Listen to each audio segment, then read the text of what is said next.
Assalamu alaikum wa rahmatullahi wa barakatuh. Welcome to another episode of Living in the West, a series of episodes where we look into the lives of the Muslim minorities living in the West. In previous episodes, we've discussed the importance of this topic, the permissibility of this large number of Muslims living in the West. And now we're looking into the vision of the personal life of the Muslim and the community level of the Muslims. I have with me today Sheikh Haitham Al-Haddad from the Muslim Research and Development Foundation in the UK. It's an organisation and a think tank which looks into helping the Muslims in the West. Assalamu alaikum. Alaikum assalam wa rahmatullahi wa barakatuh. Sheikh Haitham, we discussed the vision of the community in terms of what it needs to establish in the West, what it needs to push for is the terminology we used.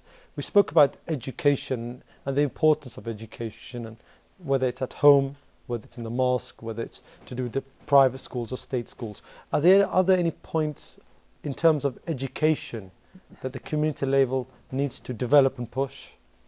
بسم الله الرحمن الرحيم وأصلي وأسلم على المبعوث رحمة للعالمين سيد الأولين والآخرين وإمام الأنبياء والمرسلين نبينا محمد وعلى آله وصحبه أجمعين. In terms of education, we said that the Muslim community should work hard towards official recognition for the Muslim community to be officially recognized, as we said.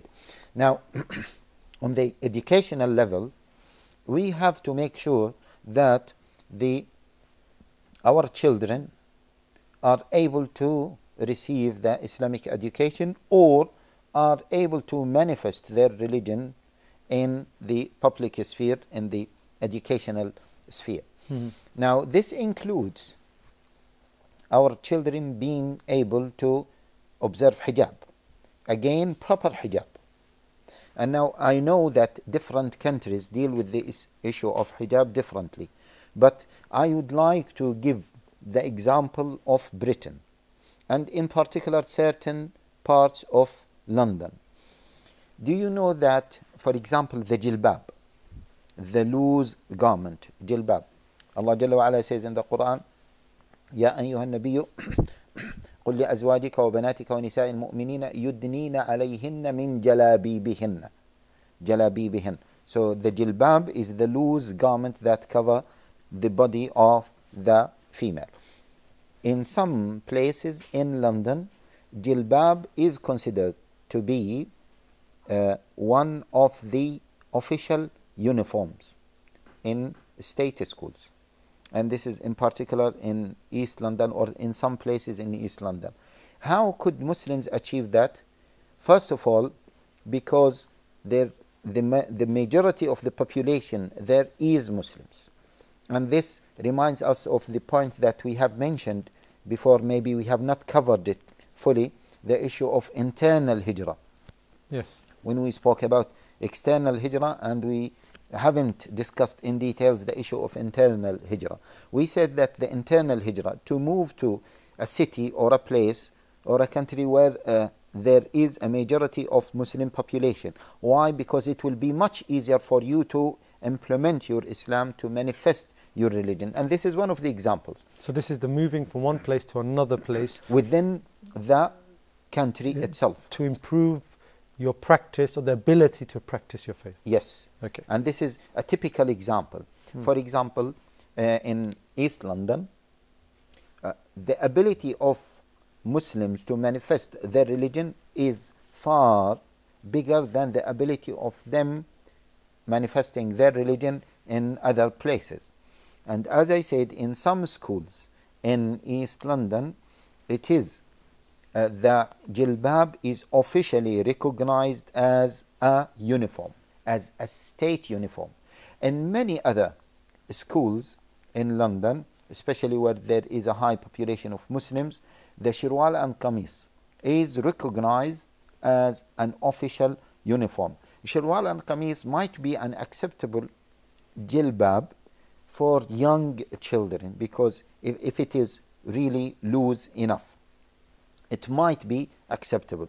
And here I would like to say and to re-emphasize the point that there are some details, fiqh details or technical details that we cannot solve. We cannot solve in this episode or in this series of episodes. and as individuals. These details have to be discussed by the fiqh councils, and we have to have collective ijtihad. So let us not assume, I'm appealing to the brothers and sisters watching this program, not to take some of these details as the end result or the end answer for these questions, because situations vary from one city to another city. Situation varies from one environment to another environment.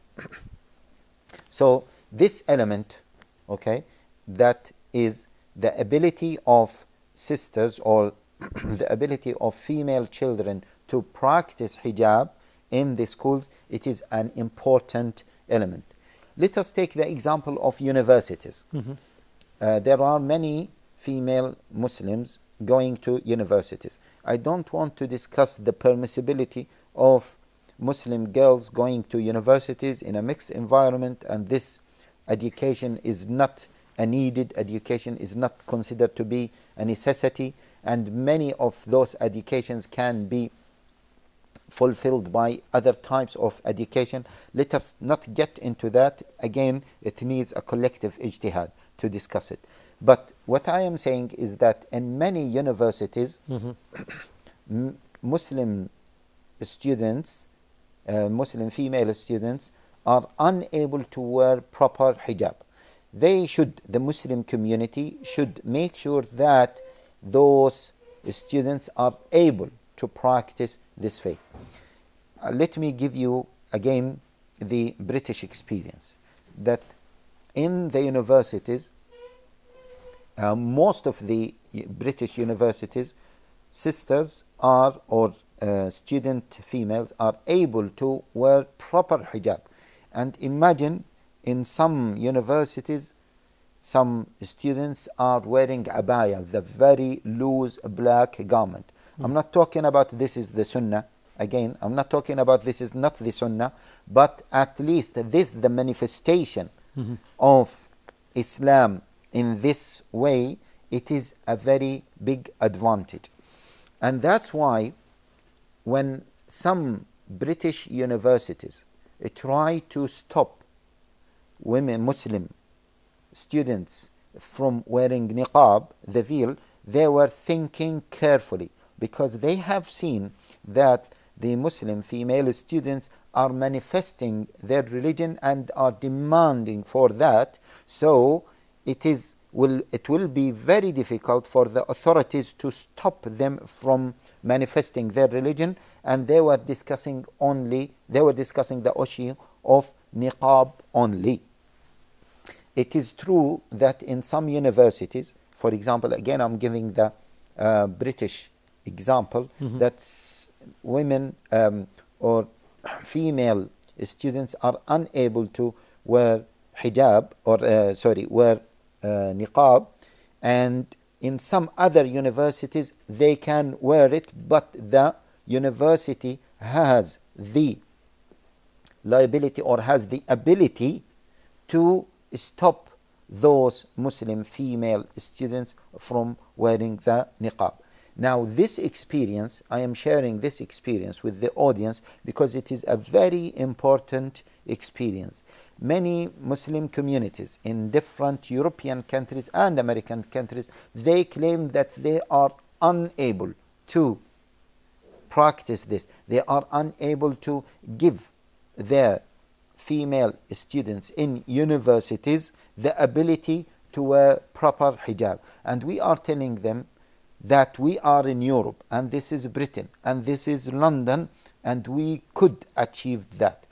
Yes, London maybe is different. Britain is, more tolerant towards Muslims. But if you work hard towards that, if you are united, and if you don't compromise your religion, you will be able to achieve that. We need to work hard. Okay, now, so that's the educational part. Is there anything left in the educational part that you want to discuss? Another thing with regards to education, the issue of providing halal food for the children. We did touch upon it slightly, but the establishment of this. The establishment, the official recognition, again, the official recognition on a national level. which means that by law, firms or establishments that have a significant number of Muslim students have or has to provide halal meals for their students. We should achieve that. And in Britain, again, let me give the example of Britain because it is really a very good example. By law, if any institution has a significant number of followers of any faith, then that institution is bound to fulfill the needs, the basic needs for those followers to practice their religion. Okay, so that's why in Britain, for example, we don't have a problem with this issue of halal food. And by law, they have to clarify to the parents and the children and the student, university students, whether this meal is a halal meal, whether it has pork or it has elements of wine. I think this is a good evidence to say that a community which has been working for some time on one particular issue can work its way. It's just that the community needs to work on all levels. Exactly. Are there any other official parts of a Muslim or the community level that needs to be pushed forward?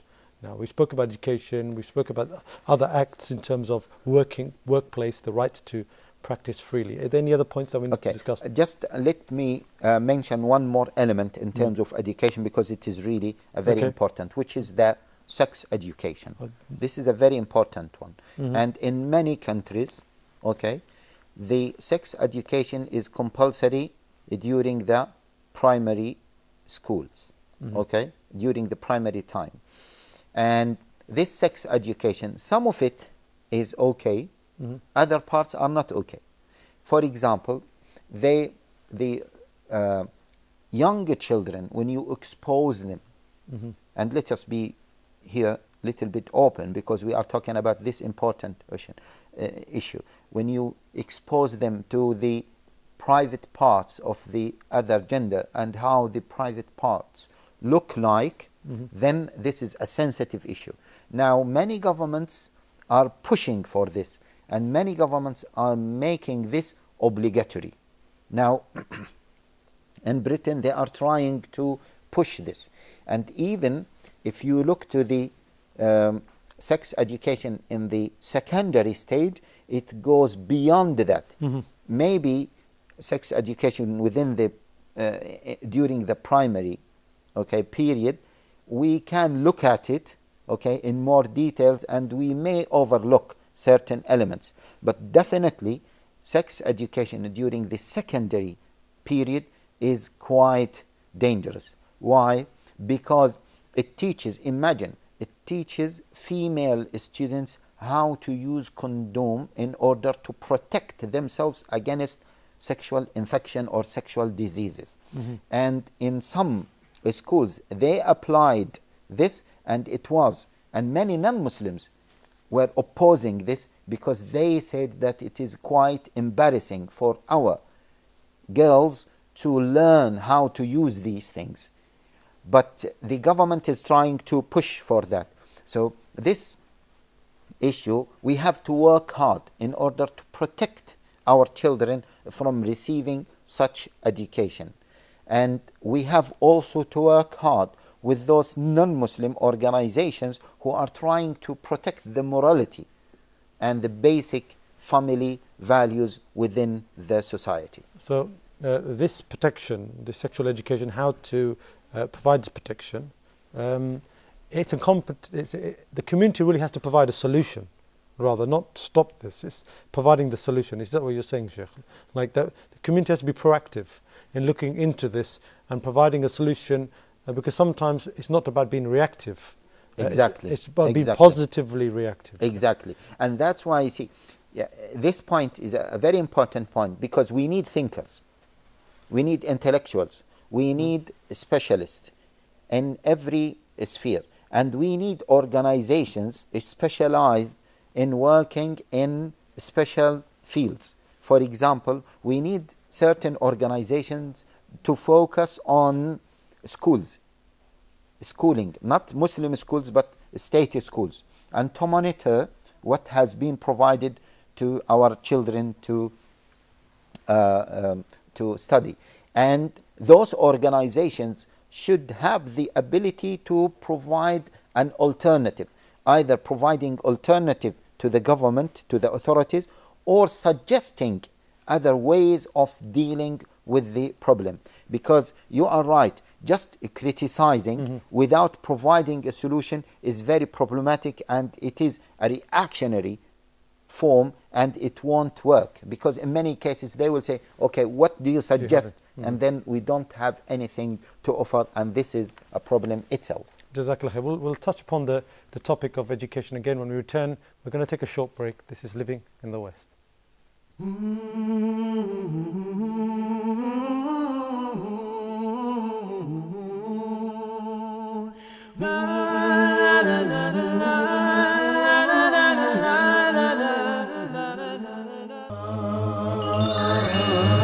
Ask Hoda. If you're still in Mecca or close by to Mecca, then you have to know that you are still in the state of ihram. As long as it is not for sale, then he does not have to pay zakah for it. Forbade praying witr similar to Maghrib prayer. So whoever prays witr 3 rak'ahs and sitting after the second rak'ah as if he's praying Maghrib prayer, this is forbidden, this is haram. Euthanasia is permissible with animals but not with human beings. If an animal is suffering, killing an animal for a legitimate reason is permissible. Both are acceptable, but the majority say that after the ruku' is the place of qunut. But both was reported. Have a question or concern on your mind? Hoda TV decided, based on popular demand, we will be bringing you an additional episode of Ask Hoda with Sheikh Azim bin Luqman Al Hakim live from Jeddah, Kingdom of Saudi Arabia.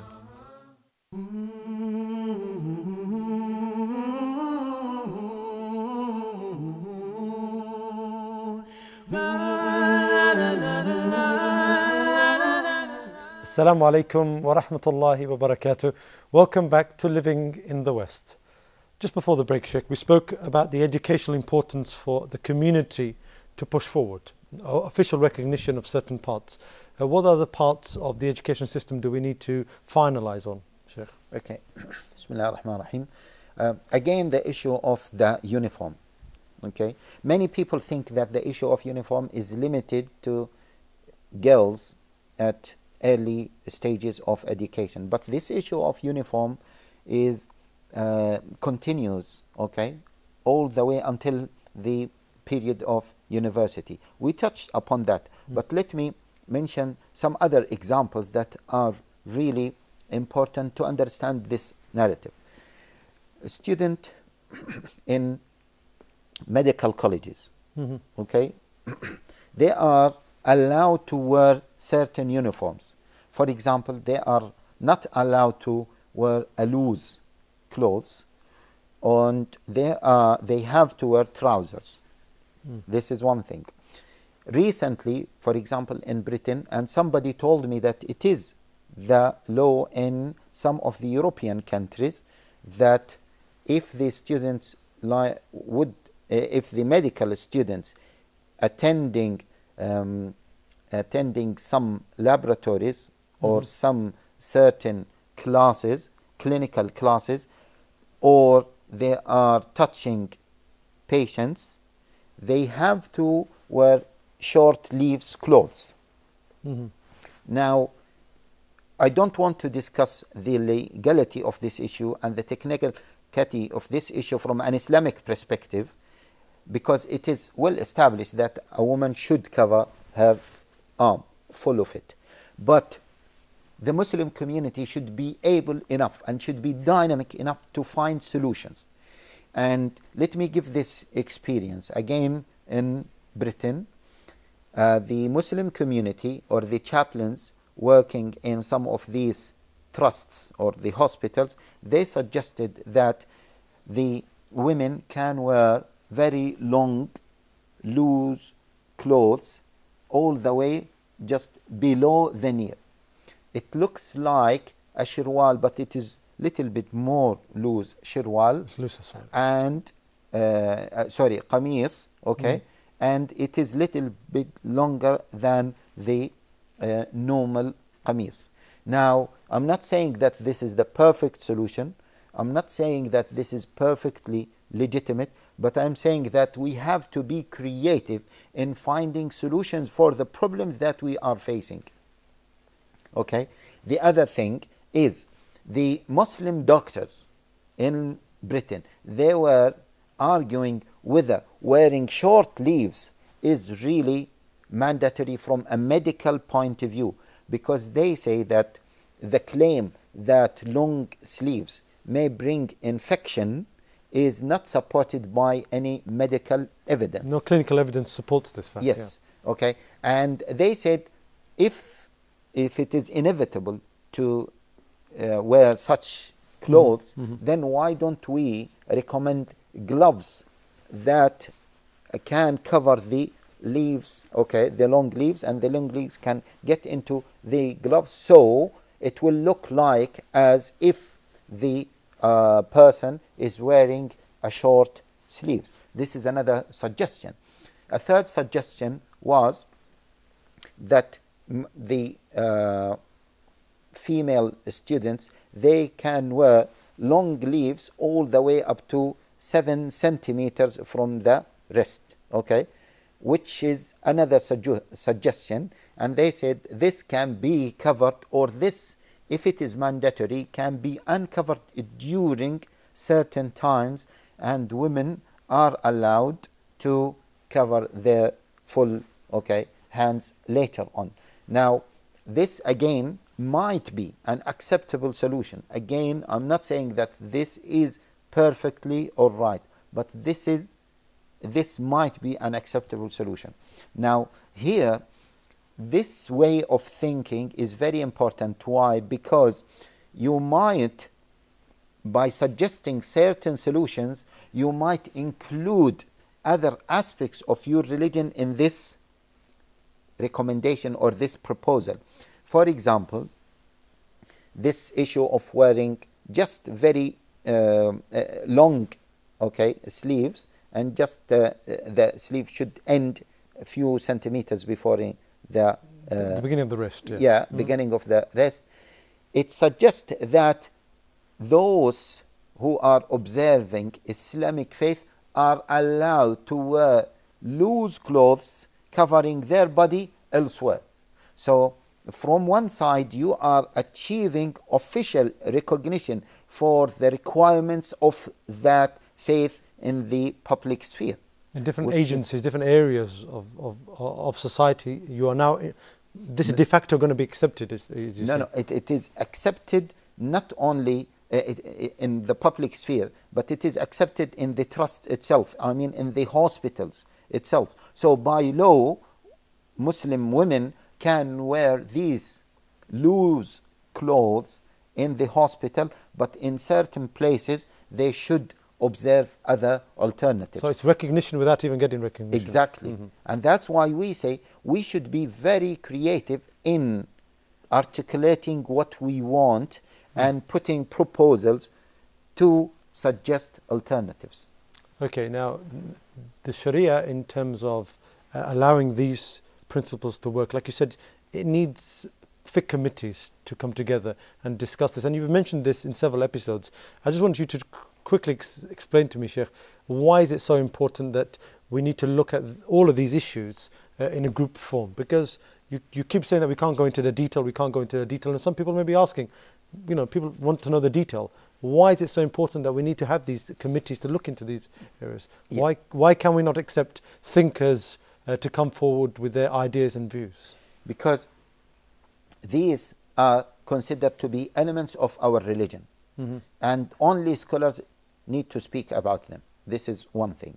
The other thing, and Allah Jalla wa Ala said clearly in the Quran, فَاسْأَلُوا أَهْلَ الذِّكْرِ إِن كُنْتُمْ لَا تَعْلَمُونَ, refer to the people of dhikr, refer to the scholars. And Allah Jalla wa Ala says, وَأَطِيعُوا اللَّهَ وَأَطِيعُوا الرَّسُولَ وَأُولِي الْأَمْرِ مِنْكُمْ أُولِي الْأَمْرِ, as it is explained by the Mufassirin, that they are the scholars. Now, this is one thing. On the other hand, why do we need collective ijtihad? These issues are very sensitive and difficult.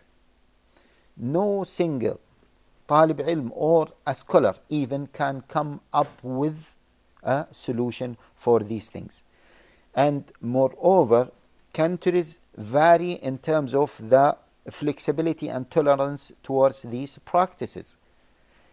Not only that, but the loopholes or the legal flexibility, the scholars might not be fully aware of the legal framework in order to maneuver within the legal framework. That's why in many cases we need lawyers to work alongside with the scholars. In many cases we need doctors to work along with the scholars in medical issue because they know the situation more than the scholars. And that's why we need this collective ijtihad. And sometimes if we don't have this collective ijtihad, we might end up with individual opinions. Some people might hold strict opinions, as we mentioned in the one of the early episodes, and some people might hold very loose, compromising opinions. We need a genuine collective ijtihad. Okay, Jazakallah Sheikh Haitham Al-Haddad from the Muslim Research and Development Foundation in the UK. Very important topic this, living in the West. We hope you join us on the next episode. Assalamu alaikum wa rahmatullahi wa barakatuh.